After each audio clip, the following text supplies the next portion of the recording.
सद्गुरुं सच्चिदानन्दरूपं नमो अद्भुतं अद्वितीयं अनु नहीं रूप कोई है सब रूप तेरे, तेरी सभी प्रजा है और भूप तेरे। दया संत अवतार जग को चिताया, मेरा रूप मुझको सहज में लखाया। दिया संग सत का मिला सत का जीवन, तेरे नाम पर शीस तन मन है अर्पण। झुके राधा स्वामी चरण हंसते हंसते, तुझे कहते हैं सब नमस्ते नमस्ते। नमो सद्गुरुं सच्चिदानंद रूपं, नमो अद्भुतं अद्वितीयं अनूपम। परम पूज्य परम पुरुष हजूर पुष्करनाथ जी महाराज की पवित्र आत्माओं, सभी सत्संगी भाइयों बहनों माताओं बच्चों बुजुर्गों सबको राधा।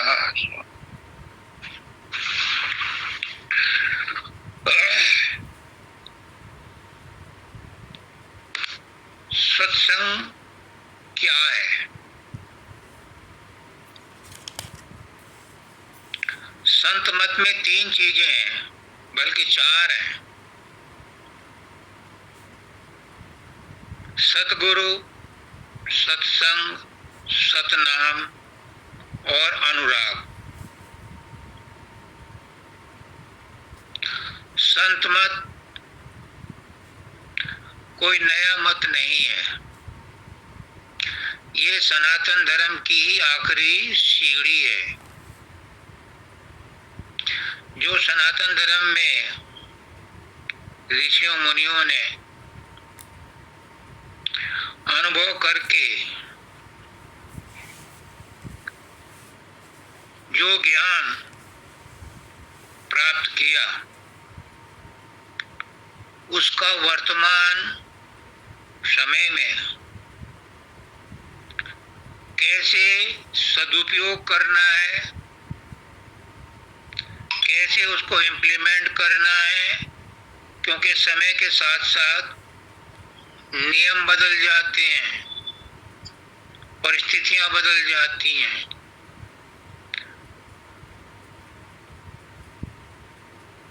नजारा बदल जाता है, नजर बदल जाती है। तो वर्तमान समय में मनुष्य मात्र के लिए क्या चीज उपयोगी है और उसे कैसे जीवन में लगाना है, उतारना है, ये संत मत इसकी शिक्षा देता है।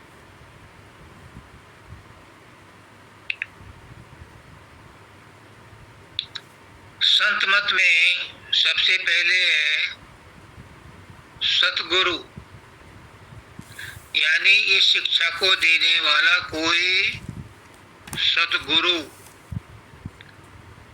सतगुरु कौन होता है? जो सत से जुड़ा हो।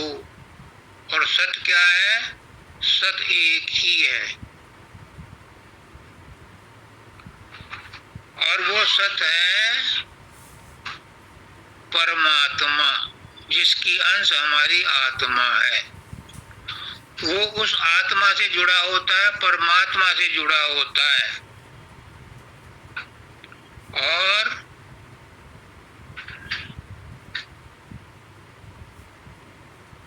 स्वामी जी महाराज तो कहते हैं कि वो परमात्मा जब अपने जीवों को दुखी देखता है, क्योंकि हम सब उसके बच्चे हैं, और उसने हमें काल के हवाले कर दिया। काल के हवाले क्यों कर दिया? इसमें भी हमारी भलाई थी। जब बच्चे को पढ़ने के लिए तैयार करना होता है तो माँ बाप चाहे प्रोफेसर हों टीचर हों, लेक्चरर हों, अपने बच्चे को स्कूल भेजते हैं। इसी तरह से उस मालिक ने हमें काल के हवाले कर दिया ताकि हम काल की पाठशाला में सीखें, हमारी गलतियां दूर हों, हमारी धुलाई पिटाई हो और हम पढ़ लिख करके उस मालिक को पहचानने के काबिल हो जाएं। इसलिए काल के हवाले किया गया था। जब उसने देखा कि काल ने हमारे जीवों पर ज्यादा ही अत्याचार कर रखा है, सभी को परेशान कर रखा है, तो वो मालिक सदगुरु के रूप में, मनुष्य रूप में चोला धारण करके आता है। क्यों? क्योंकि वो अपने निज रूप में पृथ्वी पर आ ही नहीं सकता। उसकी बनाई हुई कायनात हजारों लाखों करोड़ों ब्रह्मांड हैं और ब्रह्मांड में भी अनेक नक्षत्र हैं। हमारे सौर मंडल का सूर्य अगर 1 किलोमीटर नीचे आ जाए तो सब जलकर राख हो जाएगा। और जिसने वो सब सौर मंडल बनाए, इतने ब्रह्मांड बनाए हैं, वो कैसे पृथ्वी पर आ जाएगा? यहाँ कुछ नहीं बचेगा, ब्रह्मांड भी नहीं बचेगा अगर वो आ गया तो। उसने तो बहुत ब्रह्मांड बनाए हैं, लेकिन वो अपने जीवों को चिताने के लिए आता है और सूक्ष्म रूप में आता है, यानी मनुष्य के रूप में आता है, यानी सदगुरु के रूप में आता है अपने जीवों को चिताने के लिए। तो सदगुरु कौन हुआ? परमात्मा ही है सदगुरु। परमात्मा का कर्मचारी नहीं है, परमात्मा का बेटा नहीं है। परमात्मा स्वयं ही सदगुरु के रूप में उतरता है और वही गुण लक्षण उसके अंदर, वही ताकत, वही ऊर्जा होती है जो परमात्मा में है। और वो अपने बच्चों को सिखाता है कि तुम इस देश के वासी नहीं हो,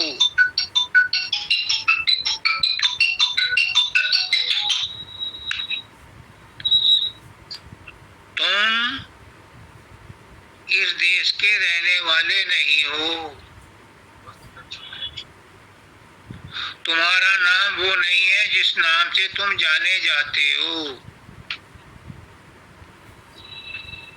तुम सूरत हो, तुम आत्मा हो और ये घर तुम्हारा नहीं है, ये संसार तुम्हारा नहीं है। यहाँ तो तुम सैर करने के लिए आए थे। तुम्हारा देश तो सतलोक है, अनामी धाम है, निर्मल चैतन्य देश है। यहाँ ब्रह्मांड में और पिंड में तुम आए पड़े हो, ये तुम्हारा रहने का स्थान नहीं है। मैं तुम्हें बताता हूँ कि तुम्हें कहाँ जाना है और कैसे जाना है। और वो उन सुरतों को, उन आत्माओं को जो उससे लगाव रखती हैं। क्यों? क्योंकि काल भी साथ साथ अपना खेल खेलता रहता है। काल नहीं चाहता कि कोई सूरत, कोई आत्मा इस देश को छोड़ करके सतलोक में जाए, उसकी जनसंख्या कम ना हो। लेकिन सतगुरु जिस पर ठप्पा लगा देता है, जिस सूरत को, जिस आत्मा को वो अपना लेता है, इसका हाथ पकड़ लेता है, उसको काल और माया रोक नहीं सकते, उसका कुछ बिगाड़ नहीं सकते। बिगाड़ तो वो औरों का भी नहीं कर सकते। काल और माया दुखी करते हैं आत्माओं को, सिर्फ डराते हैं दूर दूर से। वो सिर्फ जो प्रकृति ने उन्होंने ही शरीर दिए उन्हीं को खाते हैं, आत्मा को नहीं खा सकता कोई काल। आत्मा इस देश की अंश ही नहीं है, इस देश की प्रोडक्ट ही नहीं है। वो तो निर्मल देश की, सत्य देश की प्रोडक्ट है, उसका यहाँ कुछ नहीं बिगाड़ सकते। लेकिन उसे तंग तो करते हैं, आवागमन में बार बार उसे दुखी तो करते हैं। तो सदगुरु आता है, वो कहता है कि तुम्हें मनुष्य योनि मिली है, सबको नहीं मिलती। 4 खान हैं और 84 लाख योनियां हैं, उनमें मनुष्य थोड़े से हैं और परमात्मा की तरफ से ये प्रोविजन है। स्पष्ट रूप से सुन लो कि मनुष्य योनि मोक्ष द्वार है, इसमें तुम्हें मोक्ष मिलना ही मिलना है, क्योंकि तुमने कठोर पाप कर्म और योनियों में बिता दिए। अब तुम मनुष्य योनि में आ गए तो तुम्हारा ये निश्चित है कि इसी में तुम्हें मोक्ष मिलेगा। उसने तो वहां से इंस्ट्रक्शंस दे दी, लेकिन यहाँ आकर के पिंड देश में हम विषय वासनाओं में फंस गए, मन के चक्कर में फंस गए और अपना नाम पता भी भूल गए। तो सदगुरु फिर वहां से मनुष्य के रूप में आता है हमें बताने के लिए कि ये सुनहरा मौका है, क्यों कौड़ियों के भाव बेच रहे हो, इसे समझ जाओ। इसी जन्म में मोक्ष प्राप्त कर लो, आगे कोई भरोसा नहीं है। 84 लाख योनियों में फिर भटकना पड़ेगा, तब गुरु मिले या ना मिले। इसलिए इसी जन्म में अपना काम बना लो। तो ये तो हुआ सतगुरु। फिर सत्संग क्या है? सतगुरु अपना ज्ञान सत्संग में ही बांटता है। सत्संग सामान्य भी होता है और विशेष भी होता है, बाहरी भी होता है और आंतरिक भी होता है। जैसे हेल्थ डिपार्टमेंट है, इसमें हेल्थ डिपार्टमेंट में बाहर से नीतियां बनती हैं, पॉलिसी बनती हैं। और विशेष क्या है? विशेष के रूप में हॉस्पिटल खोले गए हैं। तो सतगुरु जब सत्संग देता है तो वो हॉस्पिटल मान करके चलो कि वो उन लोगों का इलाज करता है जो बीमार हैं। केवल बाहरी सत्संग दे करके वो छुट्टी नहीं करता, वो उसके अंदर में सारे अल्ट्रासाउंड, एक्सरे, सीटी स्कैन सब करता है अपने शिष्य का, और देख लेता है पहली नजर में ही कि इसमें कितने गुण हैं जिनको उभारा जा सकता है, इसकी जो कमियां हैं उनको कब तक दूर किया जा सकता है। और जब वो एक बार अपना लेता है तो फिर उसका इलाज पूरा करता है। फिर है सतनाम। गुरु जो आम सत्संग देता है, विशेष सत्संग देता है, आंतरिक सत्संग देता है, बाहरी सत्संग देता है, वो शब्दों के द्वारा ही करता है। टच भी देता है, लेकिन टच किसी किसी को देता है। पर आम सत्संग सबको जारी करता है, विशेष सत्संग भी बहुतों को देता है। तो उसका माध्यम क्या है? नाम, शब्द, वर्ड। नाम वो इंस्ट्रूमेंट है, वो औषधि है, वो इंजेक्शन है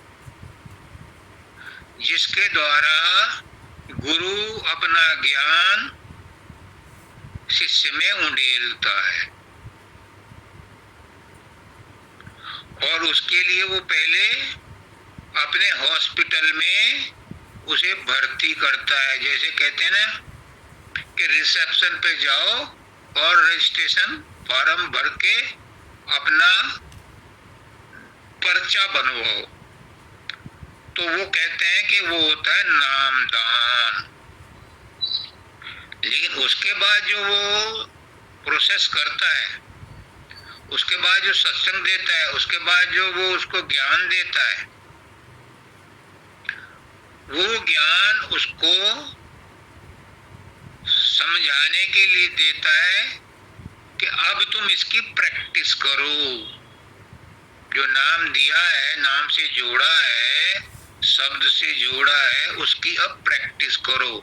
और वो उस प्रैक्टिस में उसका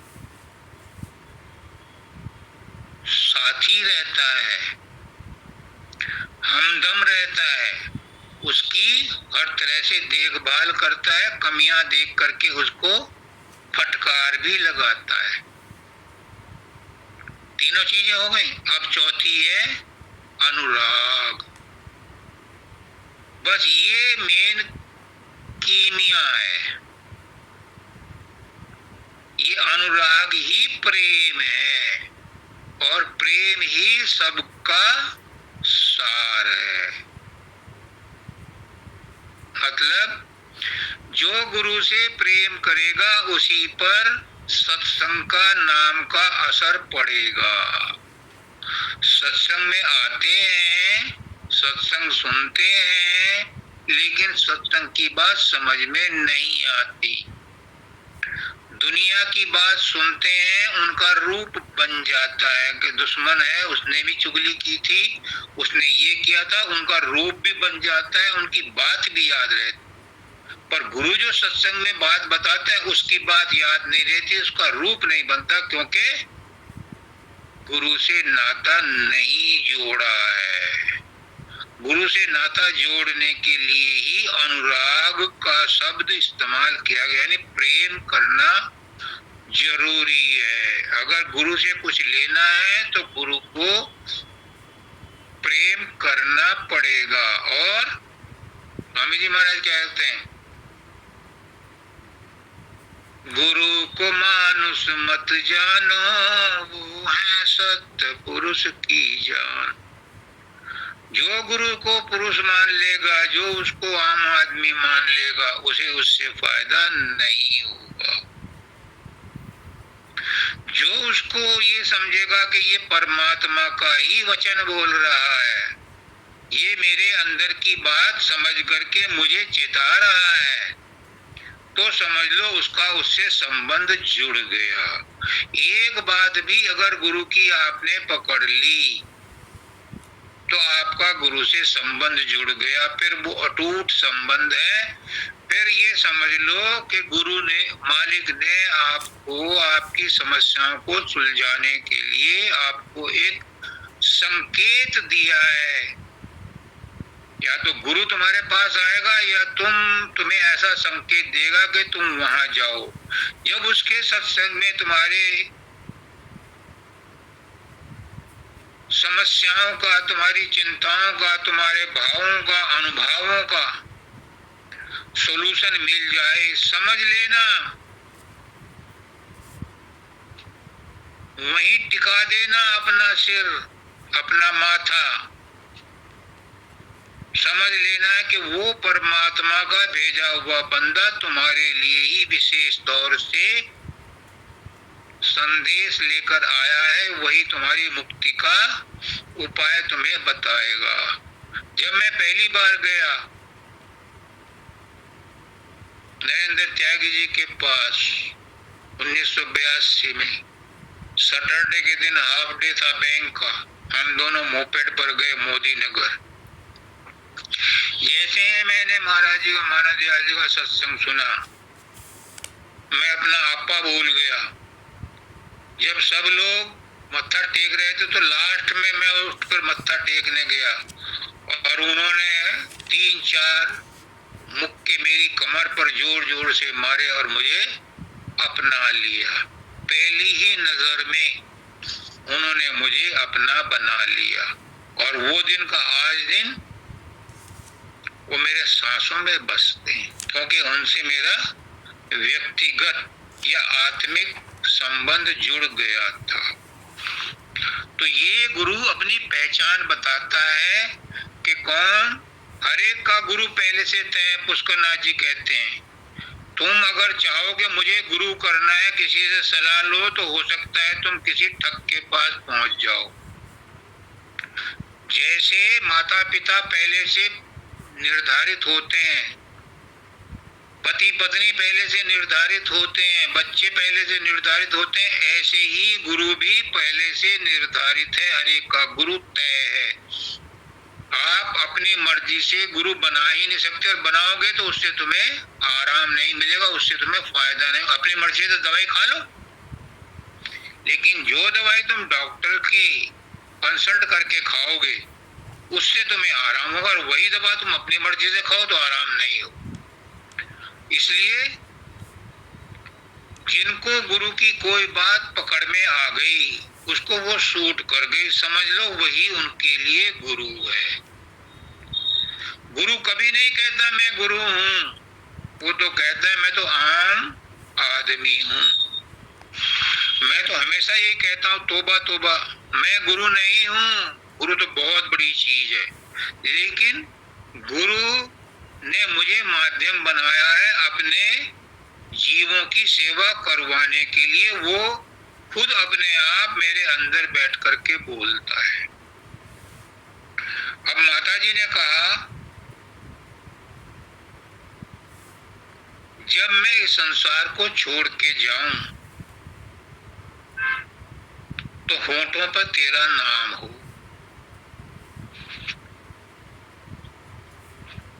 कब होगा? अंतिम समय में।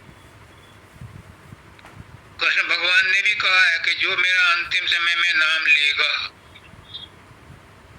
वो मेरे धाम को आएगा और वापस नहीं जाएगा। तो अर्जुन ने कहा, इसमें कौन सी बड़ी बात है, मैं तो ले लूंगा अंतिम समय में। उसने कहा, नहीं अर्जुन, जो जिंदगी भर किया है वो अंत समय में याद आएगा। अजामिल कोई एक ही होता है जो अंत समय में उसने नारायण का नाम लिया था। हालांकि अजामिल बहुत बड़ा संत था, ऋषि था। कुछ बीच में काल और माया ने उसे भ्रमित किया और वो गंदी सोसाइटी में फंस गया, लेकिन वो संस्कार उसके अंदर थे, इसलिए अंत समय में उसे नारायणी नाम याद आ गया और उसका उद्धार हो गया। तो उस भरोसे मत रहना। हमारे पुष्कर जी क्या कहते हैं, 24 घंटे उसे बैकग्राउंड में रखो तो अंत समय में भी वो याद आ जाएगा। होठों पर तेरा नाम हो। नाम तभी रहेगा जब हर रोज उसका सुमरन करोगे। जिसका सुमरन किया जाता है, जिसको याद किया जाता है, वो आदत में आ जाता है, और आदतें बहुत दूर तक साथ देती हैं। आदतें देर से मिटती हैं, इसलिए अगर अच्छी आदत डाली जाए तो वो आपको बहुत दूर तक साथ देती है। दूसरी बात उन्होंने कही, हमें निराश नहीं होना चाहिए। नर हो न निराश करो मन को, कुछ काम करो, कुछ काम करो। और मानंद जी क्या कहते हैं, वो कहते हैं कि भगवान की डिक्शनरी में पाप पुण्य है ही नहीं, पापी और धर्मी कोई भेदभाव है ही नहीं। भगवान ने पापी और धर्मी अलग अलग नहीं बनाए, भगवान ने पाप और पुण्य नहीं बनाए। ये सब इंसान की दृष्टि में, परमात्मा की दृष्टि में तो सब इंसान हैं। परमात्मा ने तो इंसान बनाए और इंसान ने धर्म बनाए, कौम बनाई, और एक आदमी से रिश्ते इतने बना दिए कि बंधन पर बंधन, बंधन पर बंधन बनते गए। एक स्त्री है, वो चाची भी है, ताई भी है, माँ भी है, बहन भी है, पत्नी भी है, मासूका भी है, लड़की भी है, जाने कितने रिश्ते बना दिए उससे। परमात्मा ने तो एक ही बनाई थी और हमने कितने रिश्ते बना लिए और उन्हीं में उलझ गए। और यही बंधन का कारण है। परमात्मा ने जिन जीवों को बनाया उनके साथ खेलता है, उसे बंधन नहीं है, क्योंकि उसका खेल है। पर हम उन बंधनों को सच मान लेते हैं, इसलिए उनमें बंध जाते हैं और दुखी रहते हैं, और खुद भी दुखी रहते हैं, चिंता करके परिवार वालों को भी दुखी करते हैं। तो मानव दयाल जी ने कहा कि अगर कोई पाप है, हालांकि परमात्मा की दृष्टि में कोई पाप नहीं है, लेकिन अगर कोई पाप है तो वो है निराश होना। जो निराश होता है वो सबसे बड़ा गुनाह करता है। क्यों?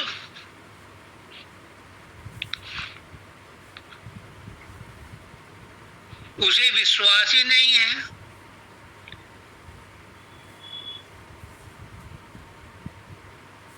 किस बात का? कि परमात्मा है, उसे परमात्मा पर विश्वास नहीं है, क्योंकि उसे अपने ऊपर विश्वास नहीं है। परमात्मा पर विश्वास वही करेगा जिसे अपने ऊपर विश्वास होगा, और जिसे अपने ऊपर विश्वास है वो निराश हो ही नहीं सकता, क्योंकि परमात्मा की ही अंश तो आत्मा मेरे अंदर है, फिर निराश किस बात का?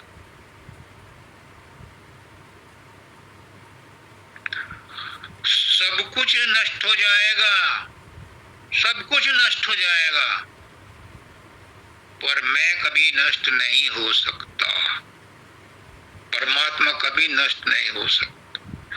वो अव्यक्त तो हो जाएगा, अनमैनिफेस्ट तो हो जाएगा, अभी मैनिफेस्टेड है, अनमैनिफेस्ट हो जाएगा, लेकिन वो मर नहीं सकता, वो नष्ट नहीं हो सकता। तो फिर हम निराश क्यों हो? जब वो हमारा साथी है, वो हमारे अंदर है, तो फिर निराशा किस बात की? इसका मतलब हम उसे अपना नहीं मानते, इसलिए निराश हैं।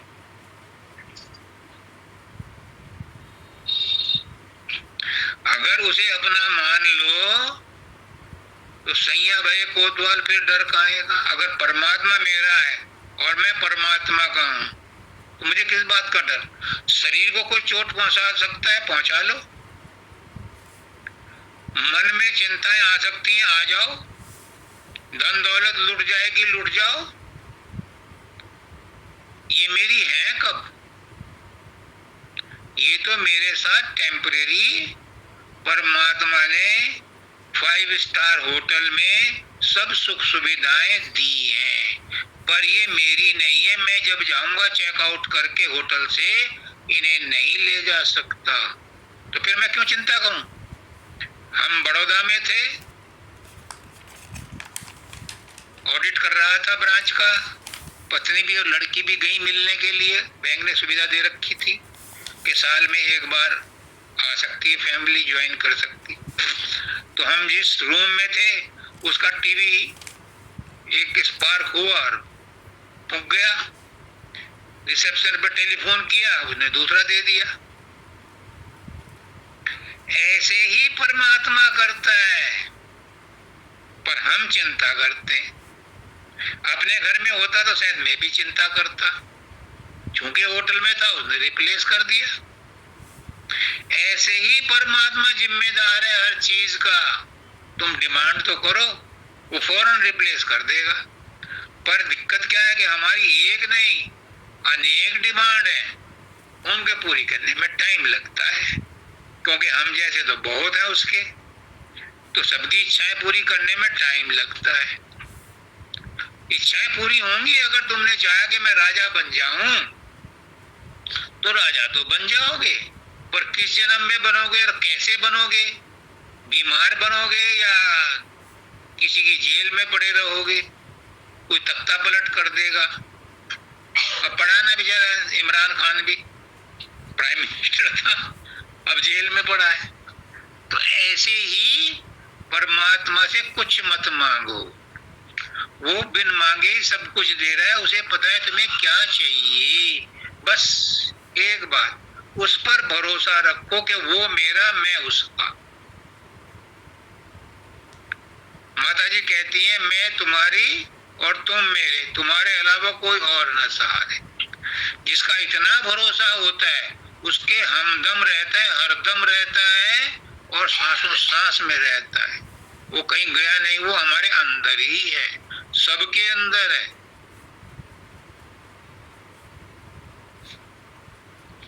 अब जो इन्होंने कहा है आचार्य जयश्री ने, ये जन्म बार बार नहीं मिलेगा, मनुष्य जन्म। तुलसीदास जी भी कहते हैं, बड़े भाग मानुष तन पावा, सुर दुर्लभ सब संत गावा। ये संत क्या नाम, देवताओं को भी दुर्लभ है मनुष्य योनि, क्योंकि मनुष्य योनि में ही मोक्ष मिलता है और देवताओं को मोक्ष नहीं है। वो तो 24 घंटे के नौकर हैं, उन्हें मोक्ष नहीं है। मोक्ष सिर्फ मनुष्य योनि में ही मिलता है, क्योंकि मनुष्य योनि परमात्मा ने अपने ही रूप में बनाई है, अपने ही रहने के लिए बनाई है। ये हर मंदिर है और इसे हम चिंताओं से, निराशा से, राग द्वेष से, काम क्रोध लोभ मोह अहंकार से, तृष्णाओं से गंदा किए रहते हैं। और ऐसी गंदी जगह में परमात्मा नहीं आता। वो बहुत शान शौकत वाला है, उसे तो साफ सुथरी जगह चाहिए और वो किसी को कुर्सी से उठा करके भी नहीं बैठता, उसे तो खाली कुर्सी चाहिए। और खाली कुर्सी तब होगी जब हम चिंताओं से, निराशा से, काम क्रोध से, लोभ मोह अहंकार से दूरी बना लेंगे, तो हमारे मन का कमरा, हमारे आत्मा का कमरा सुंदर बन जाएगा। फिर उसमें परमात्मा स्वयं प्रवेश कर जाएगा, इनवाइट करने की भी जरूरत नहीं है। फूल कौन सा इनविटेशन कार्ड भेजता है मधुमक्खी को कि आजा फूल मेरा मरकंद ले जा? चींटी अपने आप ढूंढ लेती है कि शक्कर कहाँ पड़ी है। ऐसे ही परमात्मा भी सदगुरु भी ढूंढ लेता है कि कौन आदमी दुखी है और किसको मुक्ति की चाह है, उसके पास वो किसी न किसी रूप में पहुंच ही जाता है।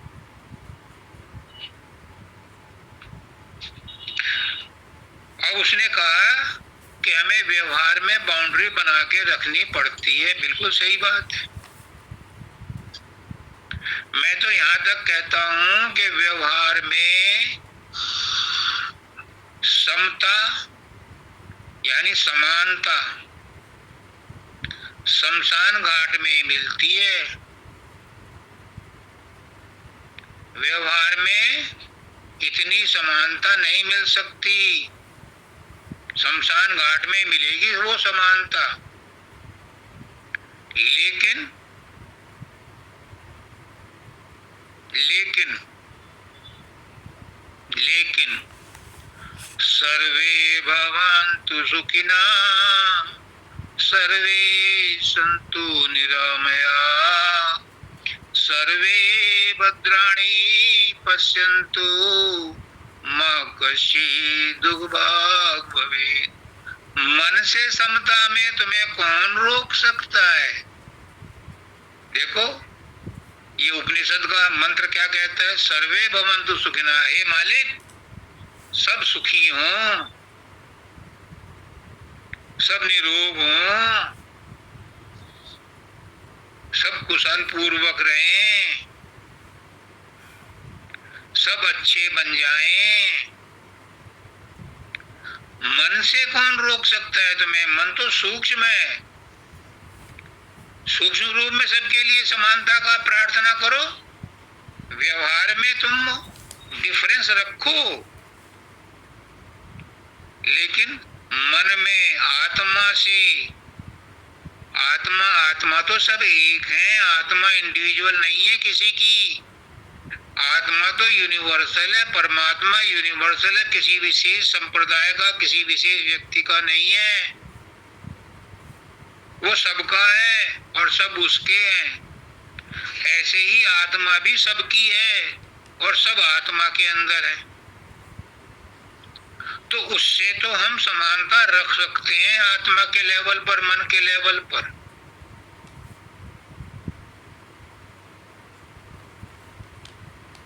कृष्ण भगवान कहते हैं कि असत का भाव नहीं है, असत ठहरता नहीं है, और सत का अभाव नहीं है, सत हमेशा रहता है। और फिर मैं तो इससे भी और अगली बात एक कहता हूं, अगर मानो तो अच्छा, ना मानो तो भी वाह हुआ, मानो तो वाह हुआ, ना मानो तो भी वाह हुआ। क्या कि जग में ऐसे रहो, कैसे, जैसे करछी रहती है, चमचा रहता है भगोने में, उसे चाहे कढ़ी में डाल दो, चाहे चावलों में डाल दो, चाहे दाल में डाल दो, चाहे खीर में डाल दो, उस पर कोई प्रभाव नहीं पड़ता। उसको न मिर्चों से एलर्जी है, न मीठे से एलर्जी है, न नमक से एलर्जी है, न किसी चीज से एलर्जी है। उसमें जो चिकनाहट लगती है वो भी टेम्परेरी है, विम से धो डालो वैसा का वैसा ही है। ऐसे ही हमारी जीव है जो हमारे मुंह में रहती है, हर चीज खाती है, हर चीज का स्वाद लेती है, लेकिन खाने के बाद देख लो इस पर कोई निशान नहीं पड़ता। ये चिकनी नहीं रहती, ये मीठी नहीं रहती, ये तीखी नहीं रहती। हाँ, कभी कभी मैंने देखा है जामुन खा करके थोड़ी देर के लिए जीभ पर रंग जामुन का चढ़ जाता है, लेकिन वो भी टेम्परेरी है। तो जग में ऐसे रहो जैसे जीव मुंह के अंदर रहती है, सब कुछ खाती है, पर किसी चीज का प्रभाव अपने ऊपर नहीं रहने देती। तो तुम लोग क्यों चिंता करते हो, जब सर्वशक्तिमान, सर्वसमर्थ, सर्वव्यापक, सर्वगुण संपन्न परमात्मा आत्मा तुम्हारे अंदर है, तुम्हारा क्या बिगड़ सकता है? तुम क्यों परेशान हो?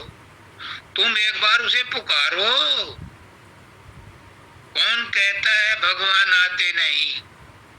हम प्यार से उन्हें कभी बुलाते नहीं। बुलाओ, आएगा। वो तो बैठा इंतजार कर रहा है। कृष्ण भगवान कह रहे हैं जब दुर्योधन का मामा शकुनी फांसे पर फांसे डाल रहा था और युधिष्ठिर हार रहा था, मैं चाह करके भी नहीं गया। क्या मुझसे बेहतर फांसे फेंक सकता था शकुनी? मुझे रोक दिया था, मना कर दिया था कि जब तक मैं ना कहूं कृष्ण तुम अंदर मत आना। अब मैं बाहर इंतजार कर रहा हूं कि कब मुझे बुलाए, लेकिन नहीं बुलाया। सब कुछ लुटा दिया, द्रौपदी को भी लुटा दिया। जब द्रौपदी की इज्जत लुटने लगी तब द्रौपदी ने पुकारा, पहले तो सारे सभासदों की से भी उसने रक्षा की भीख मांगी। पति तो गुलाम थे, वो तो बेचारे क्या बोल सकते थे। किसी ने, गुरु ने भी, द्रोणाचार्य ने भी कुछ नहीं बोला, धृतराष्ट्र ने भी नहीं बोला, भीष्म पितामह ने भी कुछ नहीं बोला। फिर उसने कृष्ण को याद किया, मेरी लाज तेरे हाथ, मेरी लाज तेरे हाथ, तुरंत आ गया और उसकी लाज बचा ली।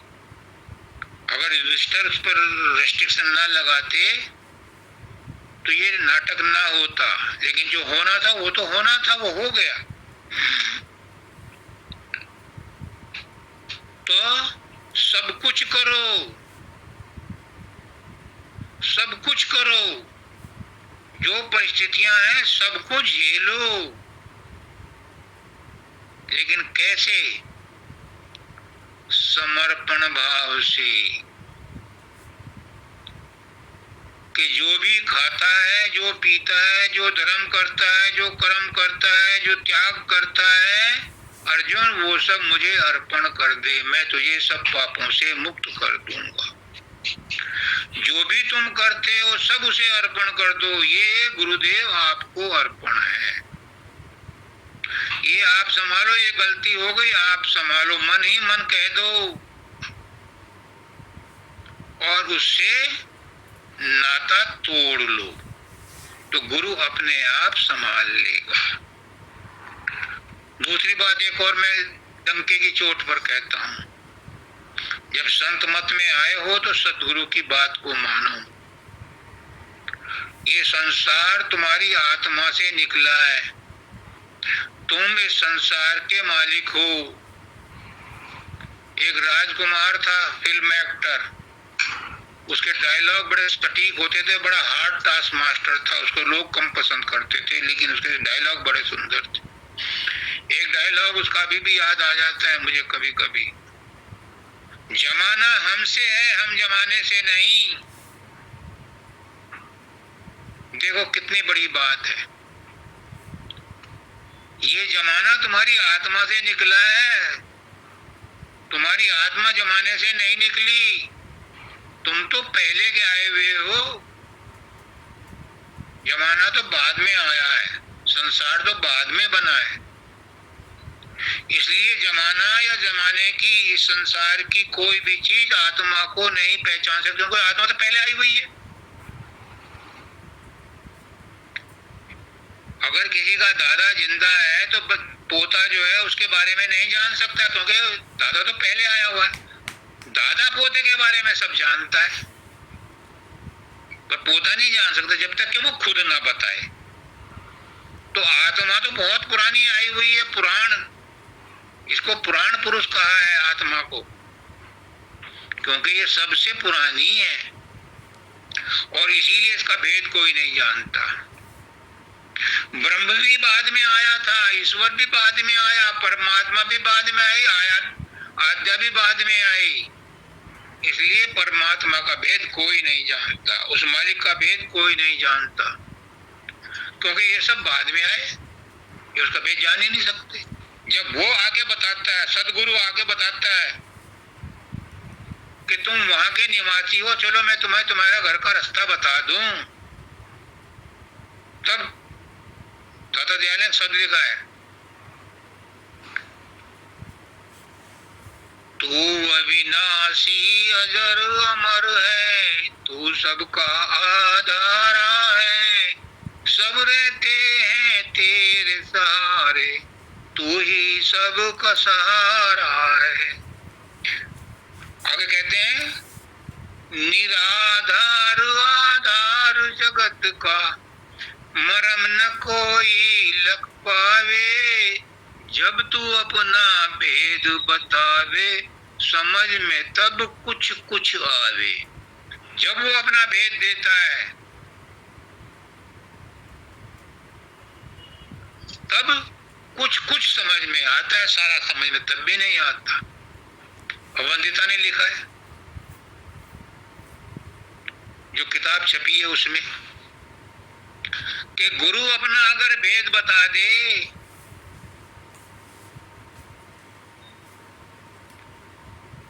तो संसार वाले उसके शरीर पर एक भी रोया ना छोड़ें,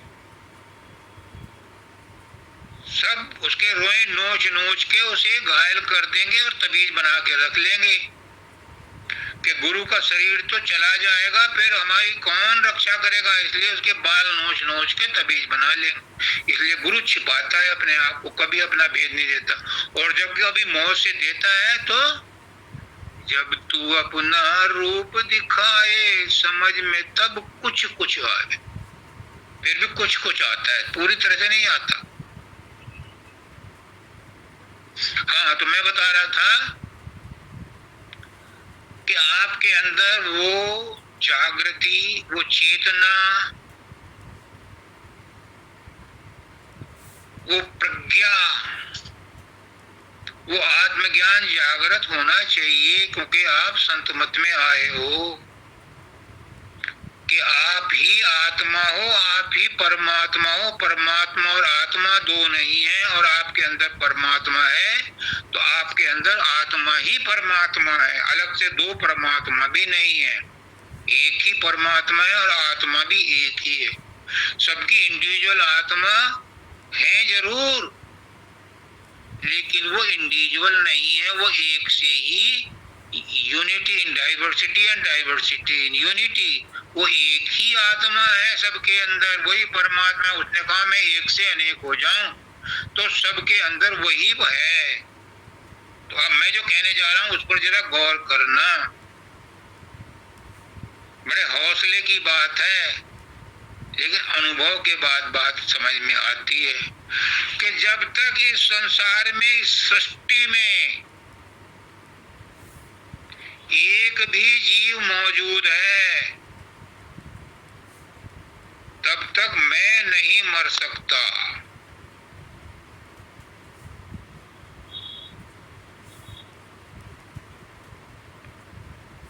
मैं मर ही नहीं सकता, क्योंकि मैं अजर अमर अविनाशी हूं।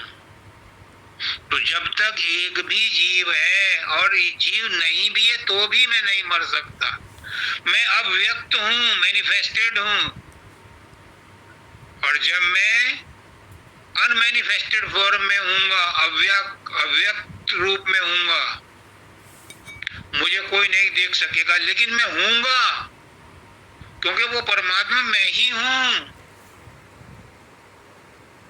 मैनिफेस्टेशन भी मेरा ही होता है, मैं परमात्मा से अलग नहीं हूं, न परमात्मा मुझसे अलग है। जोड़ो अपना रिश्ता है फेविकोल से, हो तुम वही, लेकिन अभी अनजान हो। जितनी जल्दी इस बात को जान लोगे तुम अभय हो जाओगे, निडर हो जाओगे। तुम्हारा कौन क्या बिगाड़ सकता है, किसमें हिम्मत है। और फिर एक आत्मा दूसरी आत्मा को कैसे परेशान करेगी। जल जल को गीला नहीं कर सकता। सूरज की रोशनी, ताप जो है, वो सूरज की रोशनी को नहीं नुकसान पहुंचा सकता। वायु वायु को नहीं सुखा सकती, तो आत्मा आत्मा को कैसे नुकसान पहुंचा सकती है। जल जल को गीला नहीं कर सकता।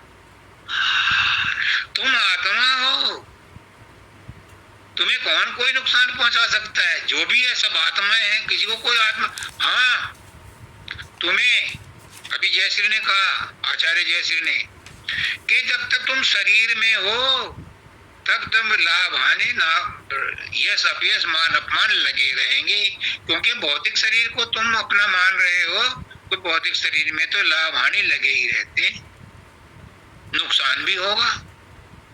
मन में भी चिंताएं आएंगी, मन में भी दुखी रहोगे, लेकिन तुम मन भी नहीं हो।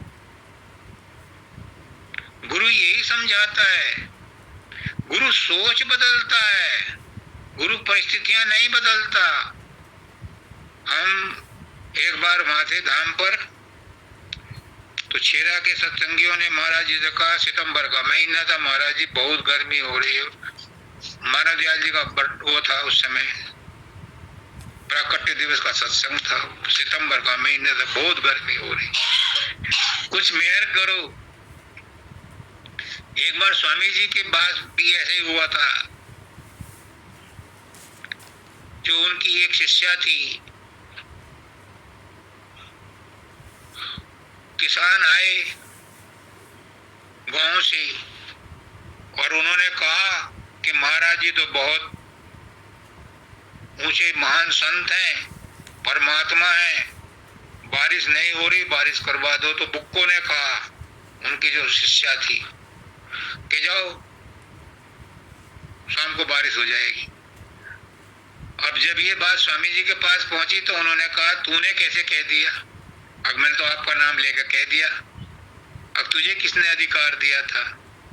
मालिक की व्यवस्था में संत रोड़ा नहीं अटकाते, पर जब तूने कह दिया तो सारे सत्संगी बैठो, अब राम नाम की धुन लगाओ। 1 घंटे तक राम नाम, वो मतलब राम नाम की राधा स्वामी नाम की धुन लगाई उन्होंने 1 घंटे तक। फिर बारिश हुई, लेकिन उन्होंने कहा खबरदार आइंदा ऐसा कमिटमेंट मत करना, परमात्मा के व्यवस्था में हमें दखल नहीं देना, हम तो उसकी सहयोग करने आए हैं, उसके विरुद्ध चलने नहीं आए हैं। तो ऐसे ही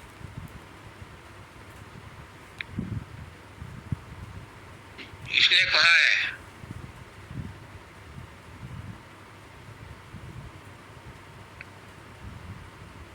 कि गुरु भी ऐसे चमत्कार कर देता है, पर वो करता नहीं है,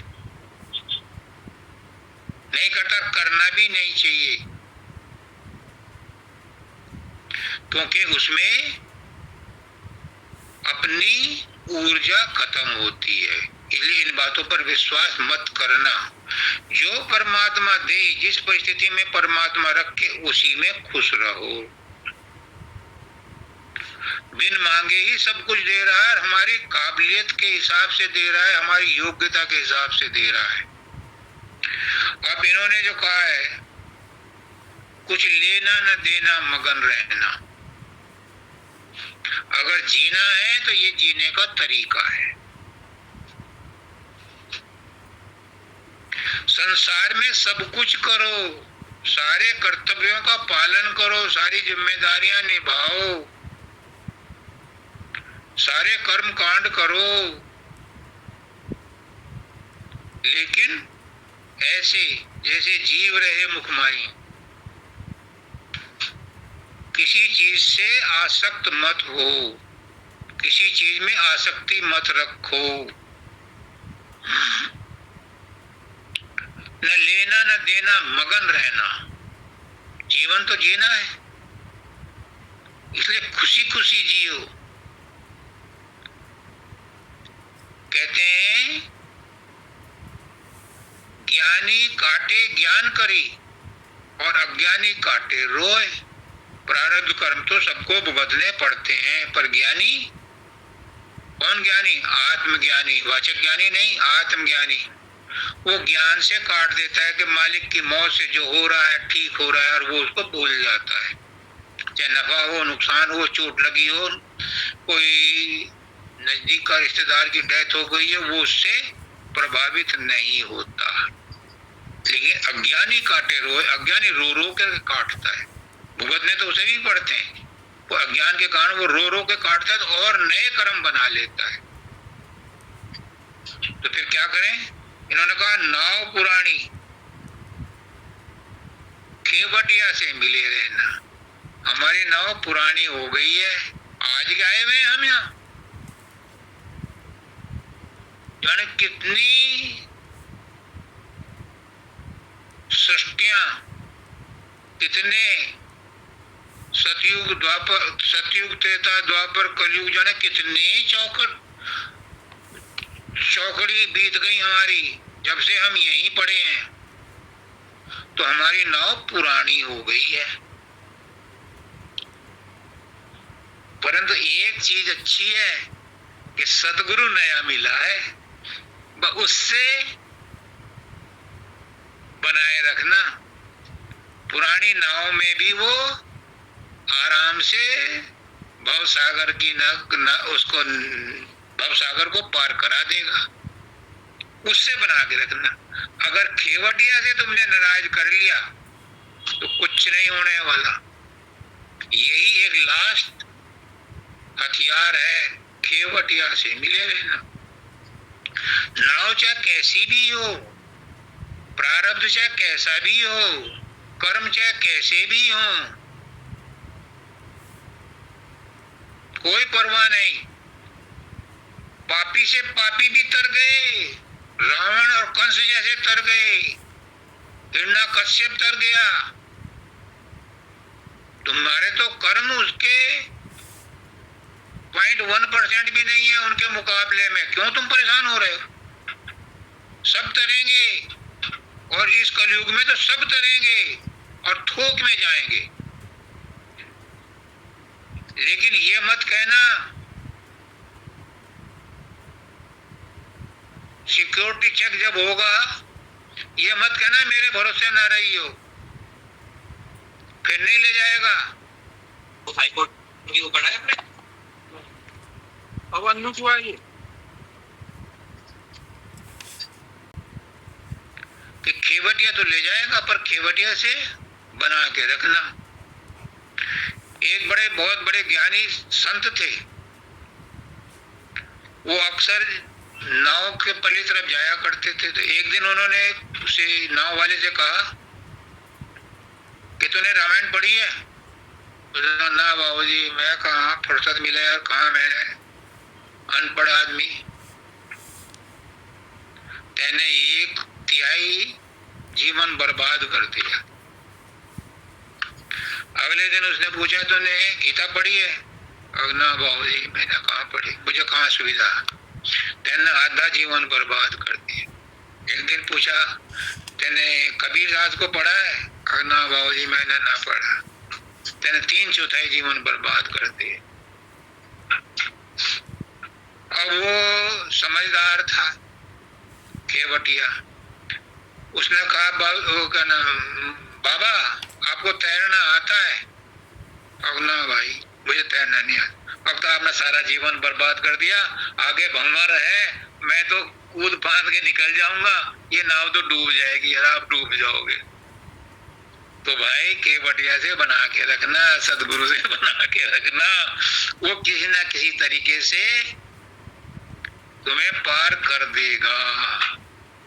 लेकिन अगर तुमने उसी को नाराज कर दिया तो फिर कोई ठौर ठिकाना नहीं है। फिर आगे कहते हैं तेरा पिया तेरे अंदर बसत है, खोल के देखो नैना। और वही सुबह से, मतलब जब से मैं सत्संग शुरू किया वही बात पर जोर दे रहा हूं कि वो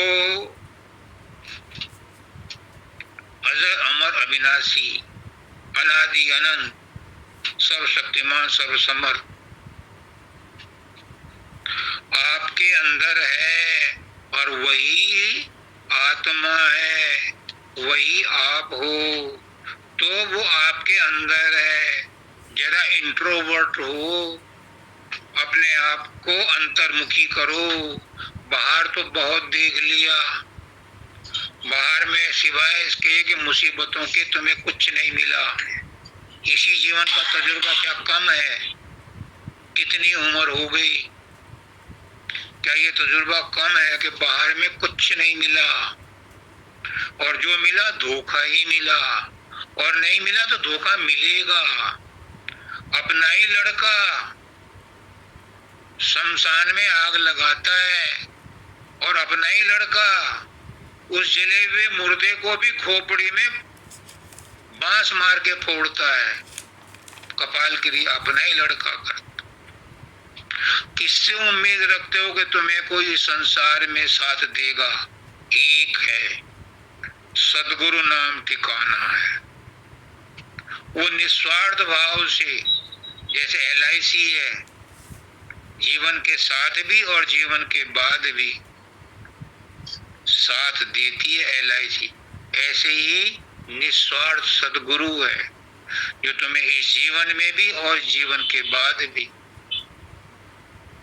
तुम्हारा मार्गदर्शक बनता है और तुम्हें मंजिल पर पहुंचाता है।